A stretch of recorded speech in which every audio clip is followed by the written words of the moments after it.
अस्सलामुअलैकुम। Programme night addition में हम आपको खुशामदीद कहते हैं। नाजरीन, आज प्राइम मिनिस्टर ने कौमी असम्बली में ख़िताब किया और प्राइम मिनिस्टर ने आज इंतखाबी इस्लाहात के लिए अपोजिशन को मुज़ाकरात की दावत दी। बाकायदा तौर पर उन्होंने कहा कि इंतखाबी इस्लाहात ही जमहूरियत का मुस्तकबिल है। इस मुल्क में उन्होंने कहा कि 1970 के बाद जो इंतखाबात हुए, तमाम इंतखाबात मतनाज़े हुए। सेनेट और ज़िमनी इंतखाबात में भी तनाज़े सामने आए।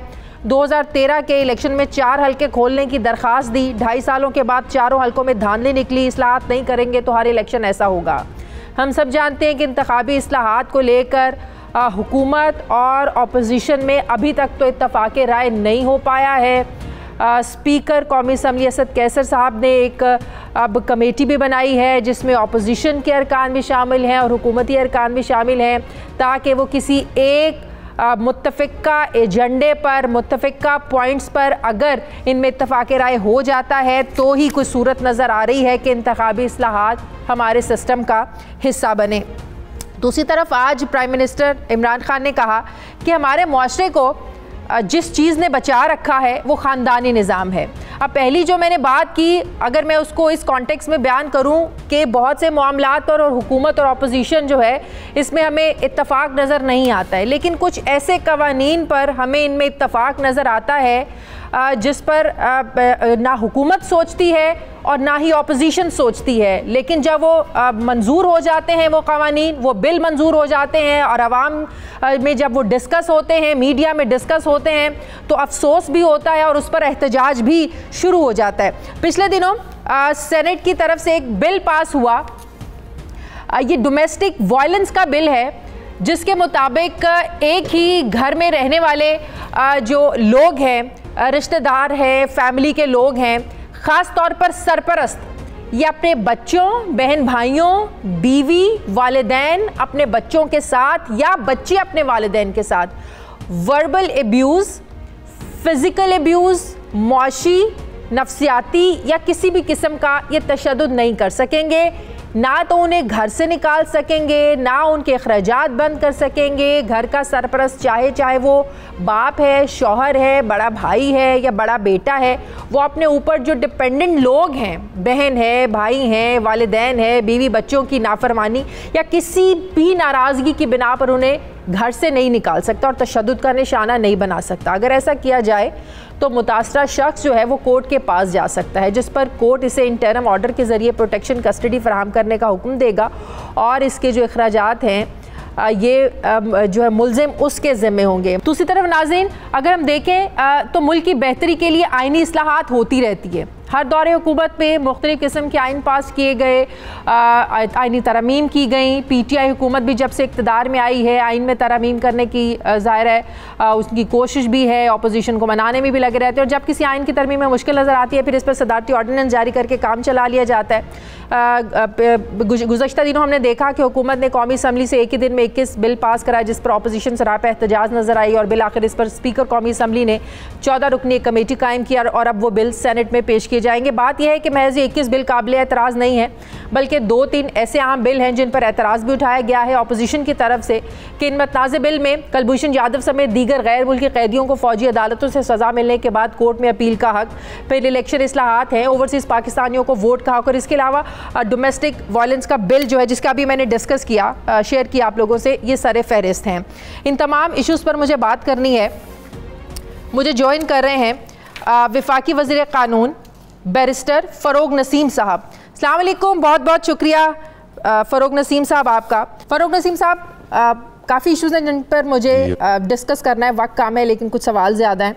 मैं शुरू यहाँ से करना चाहती हूँ कि 21 जून 2021 को सेनेट में एक बिल मंजूर हुआ, domestic violence and protection bill. इस बिल में कुछ ऐसी चीज़ें शामिल की गई कि एक बेटा बाप को, एक बेटी अपने बाप को, भाई अपनी बहन को, बहन अपने भाई को जो समझ में आया वो अदालतों में घसीट सकते हैं।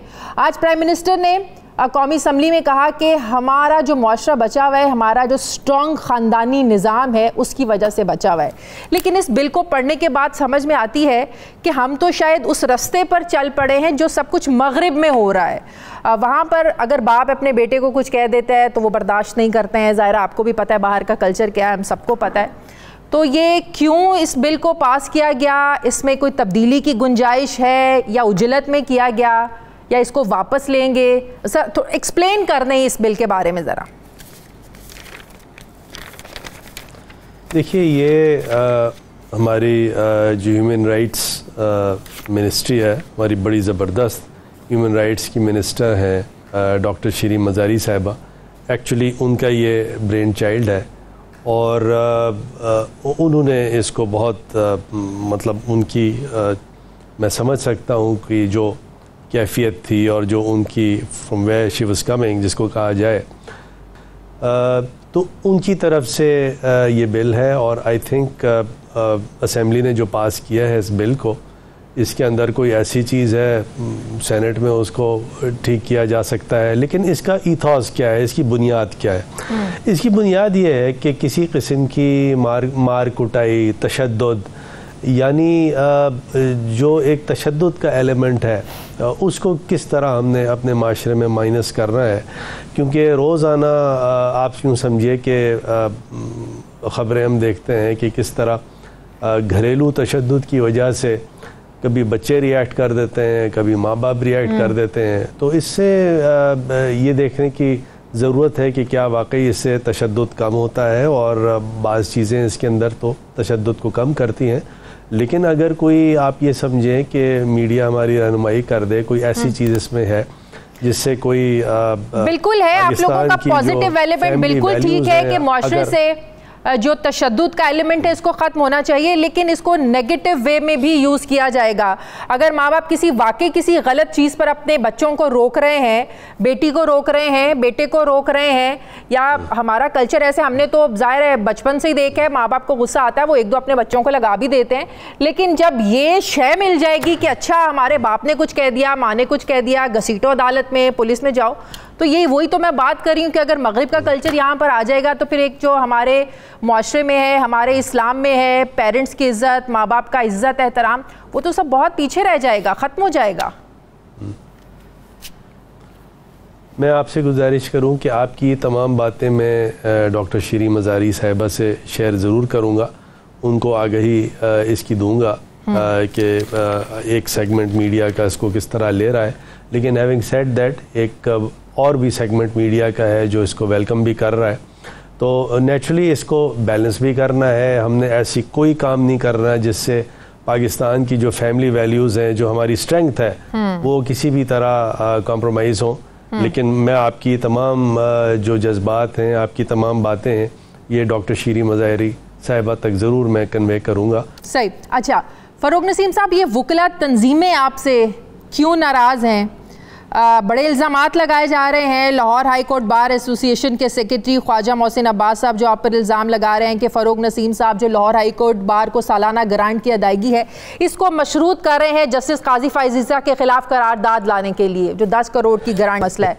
तो ये ज़रा बता दें क्यों मशरूत कर रहे हैं, या बार के सुप्रीम कोर्ट बार के इलेक्शंस आ रहे हैं, वो अपनी सियासत कर रहे हैं, बीच में ही आप लोगों को जो है ना वो कर रहे हैं मुतालबात मनवाने के लिए, क्या मामला है ये सारा? मैं एक तो आपका तहे दिल से शुक्रगुजार हूँ कि आपने ये पॉइंट रेज़ किया और मुझे मौका दे रही हैं आप कि मैं इसकी सही पर्सपेक्टिव और फैक्ट्स आपके सामने रखूँ। मोहसिन अब्बास अच्छे वकील हैं, अच्छे आदमी हैं, लेकिन अच्छा उन्होंने जो बात की, उन्होंने ये कहा कि फ़ारूक साहब के राइट और लेफ़्ट जो लोग हैं वो ये डिमांड कर रहे हैं कि कोई जस्टिस काजी फ़ाइज़ के ख़िलाफ़ कोई रेजोल्यूशन दिया जाए, और उस रेजोल्यूशन जब वो दिया जाएगा तो फिर पता नहीं कितने पैसे दे दिए जाएंगे Lahore high court bar association को। पहली बात तो ये बिल्कुल गलत है, बिल्कुल झूठ है। मेरे ना राइट पे कोई है ना लेफ़्ट पे कोई है।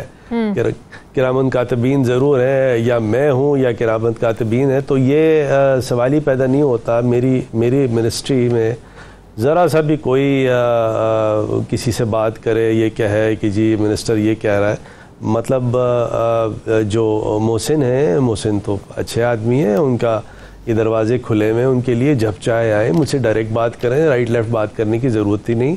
दूसरे देखिए, मोहसिन ख़ुद तो ये कोई रेजोल्यूशन या ग्रांट इस पे तो कोई फ़ैसला मोहसिन कर ही नहीं सकते।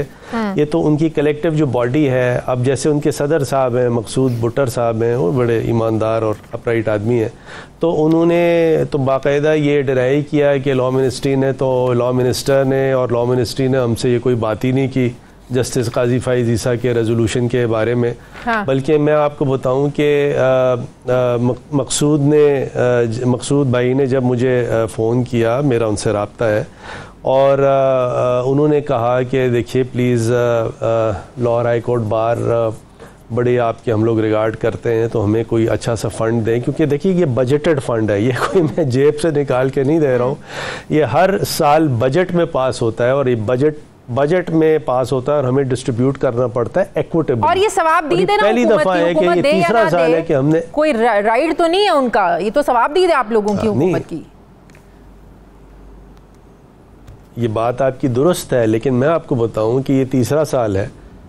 फॉर द फर्स्ट टाइम लगातार 3 साल किसी लॉ मिनिस्टर ने इस तरह एक्विटेबली पूरे पाकिस्तान में जो डिस्ट्रीब्यूट किए हैं फंड्स शफाफियत के साथ, उनको भी फ़ंड दिया जो हमारे ख़िलाफ़ रेजोल्यूशन पास करते हैं, उनके ख़िलाफ़ भी दिया जो दूसरी पॉलिटिकल पार्टी से वकला हैं, वहाँ अगर वो ऑफिस बेरर्स हैं, हमारे लिए तो सब बराबर हैं। हमने तो ज़रा सा, तो मकसूद ने मुझे ये कहा कि आप मुझे ये फ़ंड दें। मैंने कहा जी कितना दूँ? तो उन्होंने कहा जी आप मुझे कम से कम, हमारी बड़ी रिक्वायरमेंट्स हैं, हमारी बहुत बड़ी बार है और बड़े, हमें 10 करोड़ रुपए दे दें। मैंने कहा यार मकसूद भाई, मेरे पास 10 करोड़ एक तो है नहीं, प्लस मुझे पूरे पाकिस्तान की बार एसोसिएशन में ये एक्विटेबली डिस्ट्रीब्यूट करना है। अगर मैं आपको 10 करोड़ दे दूंगा तो मैं बाकियों को क्या दूंगा? सब मेरे हैं, आप भी हैं, लाहौर सब, KP, बलोचिस्तान, सिंध, हर everyone is mine, hours.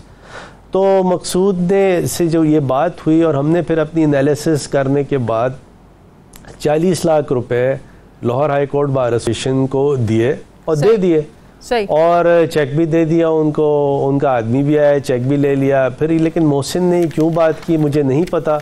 Mohsin ने तो ये भी कह दिया था कि हम चेक नहीं लेंगे, हमें ये पैसे 40 लाख नहीं पाए।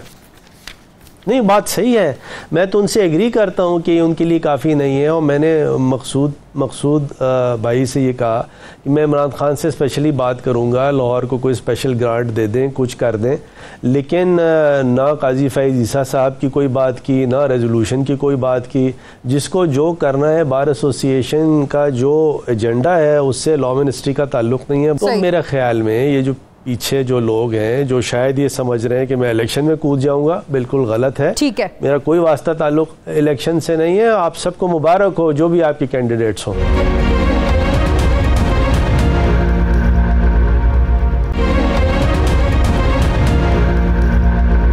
फरूक नसीम साहब, अभी भी मुल्क में जुडिशल एक्टिविज्म है। कल वफाकी वज़ीर फवाद चौधरी साहब ने अदालती निज़ाम पर बड़ा एक सवाल उठाया। उन्होंने कहा, आपको पता है वो जो टिकटॉक को बैन करने पर और नेशनल बैंक के सदर को जो हटाया गया, उन्होंने कहा ये देखकर तो मेरा सर ही चकरा गया, हमारी अदालतें कर क्या रही हैं? अदालती इस्लाहात नागुज़ीर हो चुकी हैं, जुडिशल एक्टिविज्म के हाथों मुल्क को अरबों डॉलर का नुकसान हो रहा है। अगर अदालती इस्लाहात ना की गई तो मुल्क इक़्तिसादी बहरान से कभी बाहर नहीं निकल सकेगा। अभी भी हमारा मुल्क जुडिशल एक्टिविज्म का शिकार है सर? मैं तो थोड़ा सा गुजारिश ही करूं कि बड़ा मुश्किल है मेरे लिए, फवाद भी मेरे दोस्त हैं और दूसरी तरफ अदलिया का बड़ा एहतराम है। मैं थोड़ा सा आपको जो मैं समझाऊं, शायद फवाद का इस तरह मतलब नहीं है। जहाँ तक कि सिंध हाई कोर्ट का ताल्लुक़ है, जो उन्होंने टिकटॉक वाला की जो स्टे ऑर्डर दिया है, तो आई एम श्योर जब सही पर्सपेक्टिव सिंध हाई कोर्ट के सामने आएगा और उनके सामने सही फैक्ट्स एंड फिगर्स रखे जाएंगे, तो आई एम श्योर उसकी वो जो भी सही फ़ैसला होगा, और मैं उसको बिल्कुल क्वेश्चन नहीं करता। और जहाँ तक कि नेशनल बैंक वाली बात है, तो नेशनल बैंक का ऑर्डर आ गया है, उस ऑर्डर को हम देख रहे हैं। उस ऑर्डर को देखने के बाद ही ये तय करेंगे कि इसकी अपील करनी है, मोस्ट प्रॉब्ली करनी है। अगर हम समझेंगे अटॉर्नी जनरल साहब हैं, मैं हूँ, हम इसको एनालिसिस करने के बाद इस नतीजे पर पहुँचे कि ऑर्डर सही है, कंप्लायंस होगी। अगर ऑर्डर में विद ड्यू रिस्पेक्ट, क्यों बहुत ज़बरदस्त जज हैं जस्टिस मोहसिन कियानी, और हमारी बड़ी रिस्पेक्ट उनके साथ है, कोई इसमें दो ओपिनियन नहीं है, लेकिन ऑर्डर सही गलत होते हैं। अगर हमें ये लगे कि नहीं इसमें कोई ऐसी चीज़ है तो फिर इसकी अपील ज़रूर फाइल करेंगे। तो इसमें मेरे ख्याल में कोई ऐसी अनहोनी बात नहीं है, ये ऑर्डर्स होते रहते हैं, ये अदालत का राइट है। आर्टिकल 199 इसीलिए है कॉन्स्टिट्यूशन का, और या तो कॉन्स्टिट्यूशनल अमेंडमेंट करके आर्टिकल 199 ख़त्म कर दे, मैं तो इसके ख़िलाफ़ हूँ, मैं तो बिल्कुल नहीं कहूँगा। आर्टिकल 199 जो है जड़ है पाकिस्तान की डेमोक्रेसी की और ट्रांसपेरेंसी की और रूल ऑफ लॉ की, उसको इंटैक्ट रहना चाहिए। कोई ऐसा मसला नहीं है जिसके लिए हमें कोई परेशान होने की ज़रूरत। फरोग नसीम साहब, एक आम आदमी को सस्ता और फौरी इंसाफ दिलाने के लिए अब तक आपकी ज़ाहिर आप काम कर भी रहे थे, कर रहे होंगे और आगे भी करेंगे, कोशिशें किस हद तक कामयाब हो रही हैं वैसा इंसाफ जैसा कि शहबाज शरीफ साहब की पटिशन लगती है, केस उसी दिन सुना जाता है, उसी दिन फैसला भी आ जाता है, फौरी सस्ता फौरी इंसाफ, मतलब कि एक ही दिन में सब कुछ हो जाता है। तो जाहिर है फिर एक आम आदमी को तो भी वैसा ही चाहिए ना। प्राइम मिनिस्टर साहब भी हमेशा एक ही बात करते हैं, यहाँ ऐसा नहीं हो सकता, ताकतवर के लिए अलग सिस्टम हो, कमज़ोर के लिए अलग सिस्टम हो। तो मेरा आपसे सवाल यह है कि आम आदमी के लिए वैसा सिस्टम कब लेके आ रहे हैं आप लोग? इंशाअल्लाह अज़ीज़, ये हमारे सिस्टम जो हमने लॉज बनाए थे उन्होंने काम करना शुरू कर दिया है। जैसे फॉर एग्जांपल इनहेरिटेंस लॉज हैं, तो इनहेरिटेंस लॉज में अब इस्लामाबाद की आपको बात बताऊं कि 15-15 दिन में सक्सेशन सर्टिफिकेट्स या लेटर ऑफ एडमिनिस्ट्रेशन के सर्टिफिकेट्स जो हैं वो 15-15 दिन में लोगों को, अभी मैंने बात की थी नादरा वालों से, कोई 250 के करीब उन्होंने सर्टिफिकेट ऑलरेडी इशू कर दिए हैं 15-15 दिन में। यानी 15 दिन कहाँ 15 दिन और कहाँ 7-8 साल। ये तो वो शहबाज शरीफ वाला फैसले से भी ज़्यादा एक्सपेडिशियस है, 7 साल और 15 दिन। फिर अभी मेरी आज राजा बशारत जो कि लॉ मिनिस्टर हैं पंजाब से, हमारी बड़ी अच्छा कोऑर्डिनेशन है पंजाब वालों से, तो उन्होंने भी हमारे साथ बड़ी मीटिंग करते रहे हैं। हमने उनसे रिक्वेस्ट की थी कि हमारे जो इनहेरिटेंस लॉज हैं उसको काइंडली आप रेप्लिकेट करें अपने वहाँ। तो आज उन्होंने हमें कंफर्म किया है कि इनहेरिटेंस लॉज भी और रूल्स भी सारे बन गए हैं, सही, और वो पंजाब में बिल्कुल दे रेडी फॉर नाफिजुल अमल के लिए। और हम इमरान खान साहब से अब टाइम लेने जा रहे हैं कि उसको लॉन्च करें पंजाब के लिए, क्योंकि एक दफ़ा ये पंजाब में जब लॉन्च होगा और उसके फ़ौरन बाद आप यूँ जानिए कि केपी बिल्कुल तैयार है। तो ये वो एक्सपेडिशियस क़वानीन है जिसके समराज जो हैं फ़ौरन के फ़ौरन मिलेंगे। फिर हमने एक बड़ा ज़बरदस्त क्रिमिनल लॉ का पैकेज बना के, समझिए हमें कोई 3 हफ्ते हो गए हैं, प्राइम मिनिस्टर ऑफिस भेज दिया है, जिसके अंदर हमने ऐसी अल्लाह के हुक्म से ऐसी ज़बरदस्त अमेंडमेंट्स की हैं कि ज़्यादातर जो क्रिमिनल लॉ में जो प्रॉब्लम्स हैं वो हमने उसमें से एक्सपेडिशियस कैसे करना है, उसको तेज़ कैसे करना है, वो तमाम चीज़ें प्रपोज कर दी हैं। As I am talking to you, मेरे टेबल पे अभी मैं दोबारा अंदर कमरे में जाऊंगा तो वो बिल्कुल नैब का मुसव्वदा तैयार है, जिसमें एक्सपेडिशियस कैसे नैब के केसेस को करना है, उसकी किस तरह सुनवाई होनी है और क्या कुछ होना है। तो वो तमाम चीज़ें बिल्कुल तैयार हैं, वो भी आज रात को मैं PM ऑफिस भेज दूँगा। जहाँ तक कि सिविल प्रोसीजर का ताल्लुक़ है, तो सिविल प्रोसीजर में कुछ थोड़ी सी पंजाब में किसी अदालत ने उसको कलअदम कर दिया था उन प्रपोजल्स को, शायद वो वांट ऑफ अप्रूवल्स कोई इशू थे अप्रूवल्स के, तो अप्रूवल की कंप्लायंस करके वो भी हो जाता है। तो ये आप यूँ समझिए कि कोई 1-1.5 साल के अंदर, क्योंकि देखिए एक दिन में नहीं होना, ये अगर 70 साल की चीज़ है और आप 2-2.5-3 साल में चाहें कि फ़रोग नसीम उसको ठीक कर दे, लेकिन अल्लाह के हुक्म से ये मैं बता दूं कि सारा स्ट्रक्चर बना दिया है, तैयार कर दिया है, वो इन प्लेस है।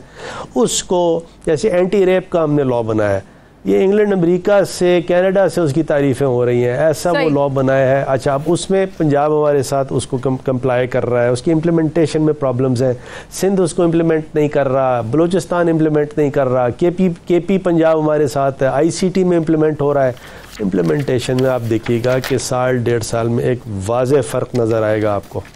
सही। सर, कुलभूषण जाधव के हवाले से जो अपील का हक देने के हवाले से जो तरमीम की गई, जो बिल लेकर आए, बड़ी लेदे हुई, बड़ी आप पर तनकीद हुई। अगर मैं आपसे ये पूछ पाऊँ कि इसकी ज़रूरत क्यों पेश आई और ये कितना ज़रूरी था, तो क्या जवाब है इसका? मैं अगर आपसे ये कहूँ कि जो कोई भी उस ऑर्डिनेंस या बिल पे तनकीद करता है तो या तो उसने वो पढ़ा नहीं है या उसको समझ में नहीं आता या जानबूझ के सियासत कर रहा है, मिसलीड कर रहा है और पाकिस्तान के इतने हसास सिक्योरिटी इशू से खेल रहा है जो बिल्कुल बिल्कुल समझिए नहीं करना चाहिए। हम किसी को, मैं नॉट इन द पोजीशन, मैं तो इसके ख़िलाफ़ हूँ कि मैं किसी को गद्दार कह दूँ, ये कह दूँ, लेकिन देखें वो चीज़ क्या है। इंटरनेशनल कोर्ट ऑफ जस्टिस में मुकदमा गया कुलभूषण का, इमरान खान थोड़ी लेके गया है, फ़रोग नसीम थोड़ी लेके वो मुकदमा गया है। ये वो उस वक्त का मुकदमा है जब नून लीग की गवर्नमेंट थी। नून लीग ने काउंसलर ऐसे एक्सेस नहीं दी, क्यों नहीं दी, तो आपकी जिम्मेदारी थी। और उससे पहले जितनी भी चीज़ें थी वो पीपल्स पार्टी का ज़माना था। पीपल्स पार्टी का वो ज़माना था जिसमें जो नवाब ऑफ दक्कन का जो केस था उसके अंदर जो उनके एम्बेसडर थे, ब्रिटिश हाई कमिश्नर थे पाकिस्तान के जो वाजिद शमसुल हसन, उन्होंने फॉरेन सॉवरन इम्यूनिटी वहाँ इंग्लैंड में पाकिस्तान की वेव कर दी। सही। तो वो पीपल्स पार्टी, ये PMLN। अच्छा, उसके बाद जब ICJ ने, इंटरनेशनल कोर्ट ऑफ जस्टिस ने ये फैसला किया, हमने तो इसको केस को बचाया है। उन्होंने ये फैसला दिया इंटरनेशनल कोर्ट ऑफ जस्टिस ने कि आप अपने अंदर कानूनी तरमीम लेके आए, अमेंडमेंट लेके आए जिसके अंदर इसका राइट आप क्रिएट करें। सही। Right for reconsideration and review. अब वो अगर आपको पढ़ना ही नहीं आता कि उसके अंदर लिखा क्या है तो ये इट्स नॉट माई प्रॉब्लम, ये यू कैन रीड और राइट। मतलब कि अगर पाकिस्तान ये बिल मंजूर नहीं करता तो अक़वाम मुत्तहिदा की सलामती काउंसिल के पास इंडिया चला जाता, या आपने भी बात की कार्रवाई के लिए पाकिस्तान के खिलाफ? जनाब, या तो वहां चला जाता या ICJ में कंटेम्प्ट फाइल कर देता। और आगे सुनिए, पाकिस्तान की जो अदालत है इस्लामाबाद हाई कोर्ट के वर्दी ऑनरेबल चीफ जस्टिस जनाब जस्टिस अतहर मिनल्लाह, उनके सामने ये केस जब लगा तो उन्होंने बाकायदा अपने ऑर्डर में इस कानून की तारीफ़ की है। तो जो कोई इस कानून की मजाक उड़ा रहा है तो वो उनकी भी कंटेम्प्ट कर रहा है। तो कोई देखें बाले, दूसरी चीज़ों में सियासत करें, इसमें नहीं करें, ये नहीं समझ रहे। बहुत बहुत शुक्रिया, बहुत बहुत शुक्रिया। वफाकी वज़ीर कानून और इंसाफ बैरिस्टर फ़रोग नसीम साहब मेरे साथ थे। Sir, thank you very much. मुझे ब्रेक लेनी है नाज़रीन, वापस आते हैं एक छोटे से वक्फे के बाद।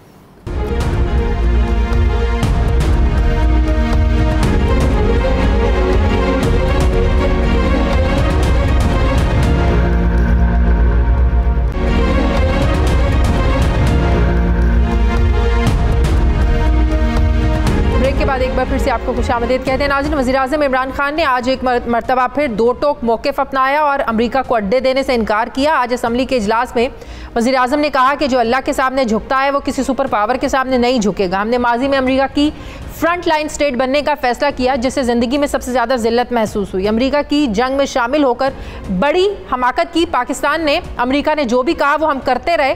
हमने कहा हम दूसरों की जंग का हिस्सा क्यों बने, हम अपने लोगों की जानों को कुर्बानियाँ उनकी मज़ीद क्यों दें, दूसरे मुल्क के लिए हम ये सब कुछ क्यों करें। जब मैंने कहा कि अफ़गान मसले का फ़ौजी हल नहीं तो मुझे तालिबान खान कहा गया। उन्होंने ड्रोन हमलों की बात करते हुए कहा कि अमेरिका ड्रोन हमले पाकिस्तान की हुकूमतों की इजाज़त से करता रहा जिसे हमारी हुकूमतें छुपाती रहीं। 30 साल से लंदन में एक दहशतगर्द बैठा है, इसे मारने के लिए क्या बरतानिया हमें ड्रोन हमले की इजाज़त देगा? कभी नहीं। तो फिर हम क्यों इजाज़त देते रहे? दुनिया नहीं हमने अपने आप को खुद जलील किया है। इससे हमने एक सबक सीखा है कि किसी खौफ में मुब्तला होकर अपनी खुद मुख्तारी पर समझौता नहीं करना। इसलिए मैंने अमेरिका को फ़ौजी अड्डे देने से साफ इनकार किया। दूसरी तरफ वज़ीर-ए-आज़म इमरान खान ने कल एक चीनी टीवी को भी इंटरव्यू दिया और ये वाज़े किया कि हम आलमी मामलात में चीन के साथ खड़े हैं। चीन ने हर मुश्किल वक्त में पाकिस्तान का साथ दिया है, हम चीन का हमेशा साथ देंगे। प्राइम मिनिस्टर ने कहा कि चीन के हवाले से मगरबी ममालिक का जो दबाव है डालना ये नामुनासिब है और हम किसी भी दबाव में नहीं आएंगे और चीन के साथ खड़े रहेंगे। मैं बात करूंगी, मुझे ज्वाइन करें वज़ीर ख़ारजा शाह महमूद कुरैशी साहब। अस्सलाम वालेकुम, बहुत बहुत शुक्रिया शाह साहब आपका। शाह साहब, आज जो मनाजिर हमने देखे, बड़े ताबड़तोड़ हमले किए, आपने बिलावल भुट्टो पर, बिलावल भुट्टो ने आप पर बड़ी उन्होंने कुछ सख्त बातें भी की कि प्राइम मिनिस्टर को चाहिए कि ISI को कहें कि आपके फ़ोन कॉल को टैप किया जाए। आप तो उनके दौर में भी वज़ीर आज़म बनने की बड़ी ख्वाहिश रखते थे और बाहर दौरों पर जाते थे तो यही बातें करते थे। तो ये क्यों आज एक दूसरे का माजी याद दिलाया गया, क्यों ये बातें कहने की ज़रूरत पेश आई? फिर आपको ये भी कहते रहे कि आप तो एक कॉल नहीं करवा सके बाइडन की। तो क्या आज ये सियासत होती रही एक दूसरे को माजी एक दूसरे का याद करवाने की? सर ये तो बात करूंगा जी, इजाजत है जी प्लीज। पहली बात तो ये है कि किड ना तजर्बाकार बच्चा है, उसको चीजों का इल्म नहीं। उन्होंने अपनी तकरीर में 2-3 नुक्ते उठाए और मैंने उनको जवाब दिया। उन्हें नुक्ता क्या उठाया? उन्होंने कहा कि पार्लिमानी रिवायात ये कहती हैं कि ये होना चाहिए था, ये होना चाहिए था। मैंने उनको सिर्फ आईना दिखाया कि क्या पार्लिमानी रिवायात का ये तकाजा नहीं है कि सिंध में जहां आपकी हुकूमत है आप कायदे हिज़्ब इख्तिलाफ को तकरीर न करने दें? ये कौन सी रिवायत है? क्या ये पार्लिमानी रिवायत नहीं है कि बजट के इख्तिताम पर जो वजीर खजाना होता है वो वाइंडिंग अप स्पीच करता है, आपने सिंध के इजलास में नहीं होने दी? ये कौन सी पार्लिमानी रिवायत है? क्या ये पार्लिमानी रिवायत नहीं है कि पब्लिक अकाउंट कमेटी का जो चेयरमैन है आपकी चार्टर ऑफ डेमोक्रेसी के मुताबिक वो कायदे हिज़्ब इख्तिलाफ होता है, ऑपोजिशन का होता है, आपने सिंध में ऐसा नहीं किया? ये कौन सी रिवायत है?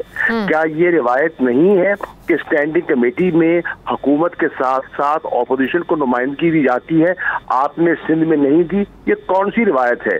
क्या सिंध में जो मुंतखब नुमाइंदगान हैं वो दीवारें फलांग कर असेंबली में जाएं और आप दरवाजे बंद कर दें? ये कौन सी रिवायत की बात कर रहे हैं? ठीक है, मैंने उनको आईना दिखाया, उनको बुरा लग गया और वो आपके माजी पर आ गए। देखिए, माजी पे आए, माजी भी मौजूद है, हाल भी मौजूद है। मैं हर चीज का जवाब देने को तैयार हूँ।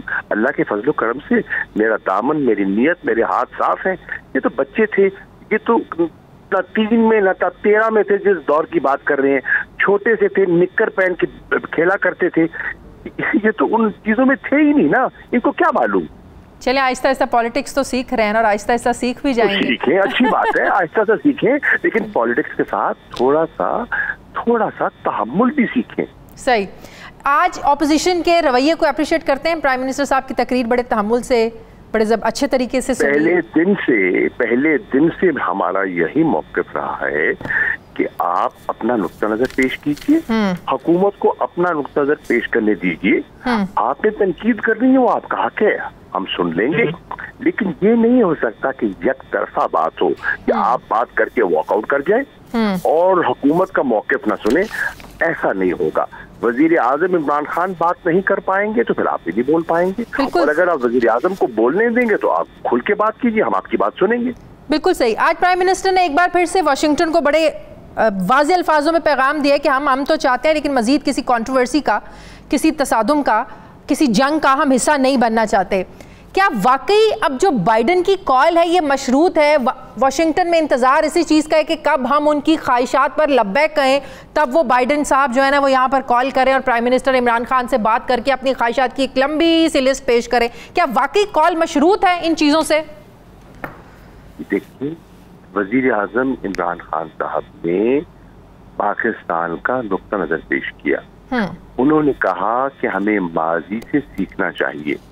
माजी में हमने बहुत बड़ी कुर्बानी दी है, 70,000 शहादतें हुई हैं, 150 अरब का हमें डॉलर का माशी नुकसान हुआ है। बिल्कुल।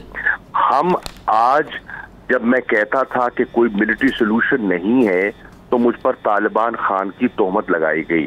आज खुद हमसे तकाजा कर रहे हैं कि तालिबान से कहें कि मेज पर आके गुफ्तगू शनीद करें, वो हमने किया। अब सवाल ये है, वो कहते हैं जब आपने खुद जो आपकी जो पॉलिटिकल सेटलमेंट है उसमें पेशरफ के बगैर आपने एग्जिट डेट का ऐलान कर दिया, तो उससे तो आपने हमसे मशवरा तो नहीं किया, ठीक है ना। अब उसके बाद की जो सूरत हाल है जो जन्म ले रही है उसको हम भी देख रहे हैं, आप भी देख रहे हैं। फर्क सिर्फ इतना है कि आज अमेरिका का और पाकिस्तान का ऑब्जेक्टिव एक है, और वो क्या है? अफगानिस्तान में अमन हो, वहाँ इस्तेहकाम हो, और उसके लिए जो हम कर सकते हैं हम कर रहे हैं और हम कर गुजरेंगे। लेकिन हम क्या वाशिंगटन ने सर ये भी ऑफर किया है कि आप हमें यहाँ पर जो है ना वो सहूलत दें, हम आपके भारत के साथ जो मामलात हैं वो सेटल करवाते हैं, ये भी ऑफर कोई हुई है पाकिस्तान को? देखिए, ये मफरूज़े हैं और मैं मफरूज़ों पे बात नहीं करता। ये हकायक जब होंगे मैं हकायक पे बात करता हूँ, मैं क्या सराहियों पे बात नहीं करता। अच्छा, कल चीनी टीवी को प्राइम मिनिस्टर ने जो इंटरव्यू दिया और ये कहा कि कितना भी दबाव हो पाक चाइना ताल्लुकात तब्दील नहीं होंगे, पाकिस्तान पर चीन से ताल्लुकी इख्तियार करने, ताल्लुकात महदूद करने, मगरिब और चीन में से किसी एक का साथ देने के लिए दबाव डाला जा रहा है।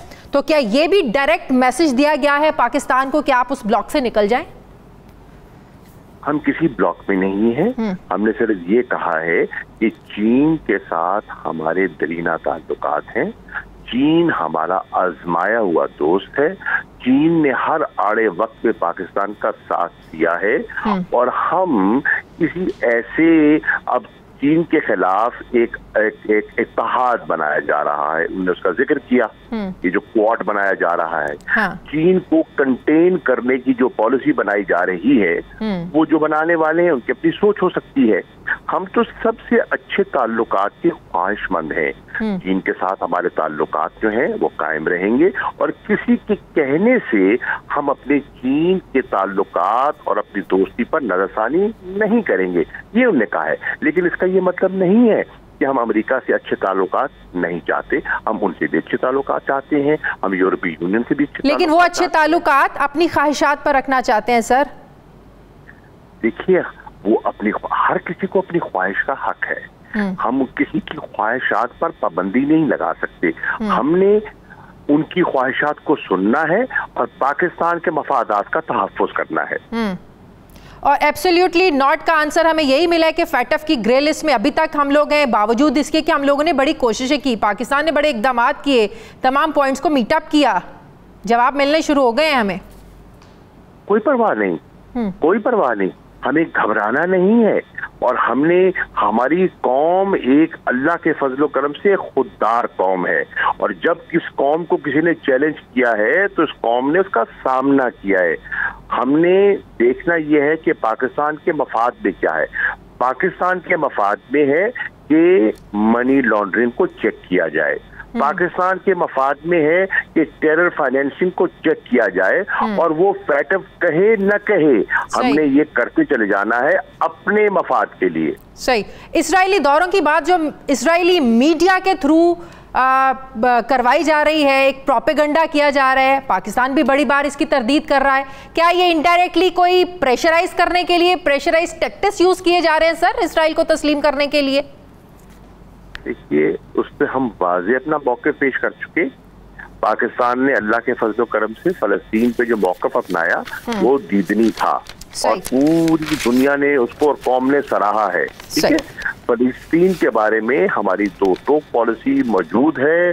हम जो उस मसले का देर पा हल चाहते हैं वो भी हम कह चुके हैं, और ये मन गढ़ंत खबरें जो हैं उसका डिनायल जो है वो दफ्तर खारजा से आ चुका है। सही, बहुत बहुत शुक्रिया वज़ीर ख़ारजा महमूद कुरैशी साहब मेरे साथ थे। नाज़रीन, मुझे प्रोग्राम में एक ब्रेक लेनी है, वापस आते हैं एक छोटे से वक्फे के बाद।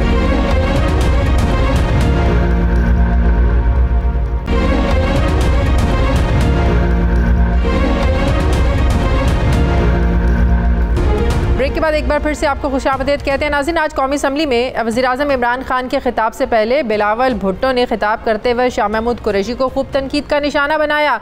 उसके बाद शाह महमूद कुरैशी ने भी बिलावल भुट्टो पर खूब तनकीद की। दोनों ने एक दूसरे पर कैसे जुमले कसे, ज़रा देखिए।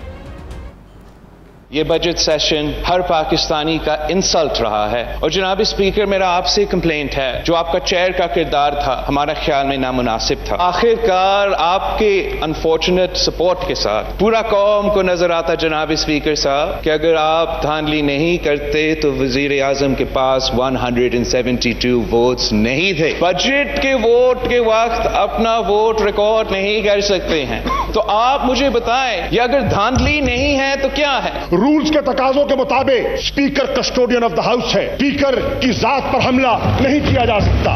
स्पीकर से कब एतराज हो सकता है, स्पीकर की रूलिंग पे एतराज हो सकता है, तरीकाकार क्या है कि आप स्पीकर से एंगेज करते हैं उसके चेंबर में। मैं आज पूछना चाहता हूं बिलावल भुट्टो जरदारी से, कौन सी पार्लिमानी रिवायत की बात करते हैं आप? सिंध में आपकी अक्सरियत है, आपने लीडर ऑफ द ऑपोजिशन को तकरीर करने का मौका न दिया। सिंध का वजीर खजाना वाइंड अप स्पीच किए बगैर रुखसत हो जाता है। क्या सिंध में आपने ऑपोजिशन के लीडर को चेयरमैनशिप दी है? स्टैंडिंग कमेटीज में ऑपोजिशन को नुमाइंदगी नहीं दी गई। पार्लिमानी रिवायात की बात कर रहे हैं, आईना दिखाते हैं, देखते नहीं है। जितना हम जानते हैं ना फाजिल मेंबर मुल्तान को, उतना तो आप जानते ही नहीं हो। अभी खान साहब तो पहचानेगा कि ये क्या चीज है कि वजीर आजम को ISI को कहना चाहिए शाह महमूद का फोन स्टॉप करे। जब वो हमारा फॉरेन मिनिस्टर था, दुनिया में कैंपेन करता था कि यूसुफ रज़ा गिलानी को नहीं, मुझे वजीर आजम बना दो। यही तो वजह है कि इसको फारिग किया गया था वजारत से। मैं तो बचपन से देखते आ रहा हूं, बचपन से देखते आ रहा हूं। मैंने उसको भुट्टो का नारा लगाते हुए देखा, अगली बारी फिर जरदारी का नारा लगाते हुए देखा। मैं भी इनको जानता हूं, जब ये इतने से थे, इतने से कोने में खड़े होते थे और भिड़कियां खाते थे। मैं इनको भी जानता हूं, उनके बाबा को भी जानता हूं। मैंने 2013 में 2018 में तुम्हारी जबान जब्त करके आया बैठा हूं यहाँ। 2-4 पर्चियां पढ़ा देते हैं बच्चे को, आके बच्चा ऑटो पे ऑन हो जाता है। कुछ वक्त लगेगा बच्चा, कुछ वक्त लगेगा। फिर बिलावल भुट्टो ने कल भी शहबाज शरीफ के ईवान में आने पर तनकीद बहुत की और आज भी तनकीद की। जरा सुनिए बिलावल ने क्या कहा। हमने भी शहबाज शरीफ साहब को कह दिया था कि हमारा सारे मेंबर्स जो मौजूद हैं वो बजट में होंगे। मैंने अपना वादा पे पूरा उतरा। आज मैं ना सिर्फ खुद मौजूद था, मैं अपना पूरा स्ट्रेंथ में मौजूद था। अपोजिशन, इफेक्टिव अपोजिशन तब कर सकती है जब कायदे हिज़्ब इख्तिलाफ साहब इस्लामाबाद में और पार्लियामान में मौजूद हो। प्राइम मिनिस्टर साहब की तकरीर पर तो ऐवान में माहौल बहुत अच्छा नज़र आया, लेकिन ऑपोजिशन एक बार फिर से हमें डिवाइडेड नज़र आई। कल नबील गबोल साहब ने एक प्रोग्राम में कहा था कि अगर आज भी शहबाज शरीफ कौमी असम्बली नहीं आए तो पाकिस्तान पीपल्स पार्टी और नून लीग में फिर खुली जंग होगी। तो अपोजिशन तो ऑलरेडी डिवाइडेड है। PDM से पाकिस्तान पीपल्स पार्टी निकल चुकी है। PDM का जो मुस्तकबिल है वो सबको नज़र आ रहा है। शहबाज शरीफ साहब ने APC बुलाई हुई है इंतखाबी इस्लाहात के मसले को लेकर। मैं बात करूँगी, मुझे ज्वाइन कर रहे हैं सीनियर सहाफ़ी तज्ज़ियाकार मुजीबुर रहमान शामी साहब। अस्सलाम वालेकुम, बहुत बहुत शुक्रिया शामी साहब आपका। शामी साहब, बज़ाहिर तो अच्छा माहौल था जब इमरान खान साहब तकरीर कर रहे थे, लेकिन आज जो ताबड़तोड़ हमले किए बिलावल भुट्टो ने और शाह महमूद कुरैशी ने एक दूसरे पर, माजी याद दिलाते रहे। बिलावल भुट्टो ने शाह महमूद कुरैशी को उनका माजी याद दिलाया। शाह महमूद कुरैशी साहब कहते रहे तुम्हें मैं तब से जानता हूँ जब तुम बिल्कुल छोटे थे। सर जी, ऑपोजिशन की एक हमें डिवीज़न तो बिल्कुल नज़र आ रही है। आज आपने देखा, आज भी बिलावल भुट्टो ने तनकीद की शहबाज शरीफ पर कि वो असम्बली नहीं आए, कल भी उन्होंने तनकीद की। क्या ये जस्टिफिकेशन माननी नहीं चाहिए पाकिस्तान पीपल्स पार्टी को कि वाकई मजबूरी है, मियां तारिक शफी का इंतकाल हुआ इसीलिए वो नहीं आ सके, या अब हम ये समझें कि पाकिस्तान पीपल्स पार्टी और नून लीग बिल्कुल आमने सामने हैं? देखिए, पीपल्स पार्टी की अपनी सियासत है, मुस्लिम लीग उनकी अपनी सियासत है। बिलावल भुट्टो जरदारी साहब को ये बात समझनी चाहिए थी कि तारिक शफी साहब के इंतकाल की वजह से शहबाज शरीफ साहब असम्बली नहीं आ सके, इसलिए उनसे शिकवा बेसूद था। और वैसे भी अपोजिशन के पास अददी अक्सरियत नहीं है। एक शख्स आए या ना आए उससे कोई हालात पर फर्क नहीं पड़ता। बजट तो उसी तरह से मंजूर हो जाना चाहिए था और वो हो गया। तो बिलावल भुट्टो अपना एक लहजा रखते हैं और वो हर बात में से एक बात निकालते हैं, बातों का चीखते हुए भी मालूम होते हैं। तो उनका अपना असलूब है, उनको अपने आप को संभालना चाहिए। उनमें बड़ी सलाहियत है, लोगों की बड़ी तवक्कुआत है उनसे, और लोग समझते हैं कि वो आगे बढ़ सकते हैं और एक अहम रोल अदा कर सकते हैं पाकिस्तान की सियासत में। लेकिन अगर वो अपने लहजे पर, अपने असलूब पर नजरसानी नहीं करेंगे तो फिर उनकी मुश्किलात में भी इजाफा होगा।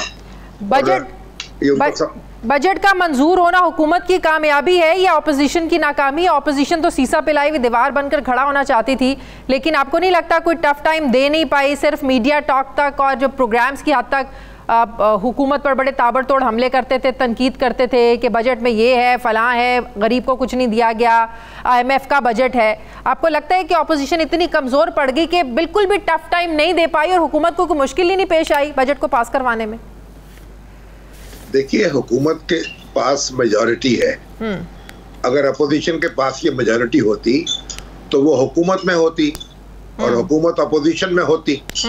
तो कोई आप ये देखिए कि ये जो असेंबली में तो अक्सरियत और अकलियत ही फैसले करती है ना। अगर आपके पास मेजॉरिटी है, आप हुकूमत में हैं, तो बजट भी मंजूर होगा, दूसरे कवानीन भी मंजूर हो जाएंगे। तो जितने भी सीसा पला लें अपने आप को आप, और जिस तरह भी दीवारें चीन बना ले, तो हुकूमत की जो अक्सरियत है उसे तो ख़त्म नहीं कर सकते। तो हुकूमत के किसी इत्तेहादी ने बगावत नहीं की और उसके अपने बागी जो थे वो भी खामोश हो गए और उन्होंने हुकूमत का साथ दिया। तो इसलिए अपोजिशन जो है वो बजट को मंजूर कराने की राह में ऐसी रुकावट नहीं डाल सकती थी कि जैसे अबूर न किया जा सके। तो हमें भी ये बात समझनी चाहिए कि अपोजिशन को अपोजिशन करनी है और हुकूमत को हुकूमत करनी है। हुकूमत का को जिच करने का तरीका यह है कि अपोजिशन के लोग तैयार होकर आए, तकरीरें अच्छी करें, हुकूमत के तजादात वाज़े करें और हुकूमत की कमजोरियां वाज़े करें। इसी से रायामा हमवार होती है। तो फिर इससे तो मुस्लिम लीग नून का एक तरह से मौक़िफ़ सच साबित हो गया ना। जब बिलावल भुट्टो हमेशा कहते थे कि आएँ आप तहरीक अदम एतमाद लेकर आएँ, तो मुस्लिम लीग नून हमेशा कहती थी आप नंबर्स पूरे करके दिखाएं। तो ये भी एक बहुत बड़ा मैसेज मिला पाकिस्तान पीपल्स पार्टी को कि आपके नंबर्स नहीं हैं, आप नो कॉन्फिडेंस मूव नहीं ला सकते। देखिए, नो कॉन्फिडेंस मूव तो उसी वक्त आती है ना कि जब आपके हुकूमत के इत्तेहादी उसको छोड़ते नजर आए, या हुकूमत की सफ़ों में बगावत होती नजर आए। तो हुकूमत की सफ़ों में तो टूट फूट हुई है, लेकिन इस हद तक नहीं हुई कि वो हुकूमत का तख्ता उलटने पर तैयार हो जाए या आमादा हो जाए। तो आपको याद होना चाहिए कि मोहतरमा बेनज़ीर भुट्टो के खिलाफ जब तहरीक अदम एतमाद लाने की कोशिश हुई थी, तो उस वक्त पंजाब हुकूमत भी उनके मुखालिफ थी, एस्टेब्लिशमेंट भी उनके मुखालिफ थी और तमाम जो नादीदा क़ुव्वतें हैं वो भी उनके खिलाफ थी।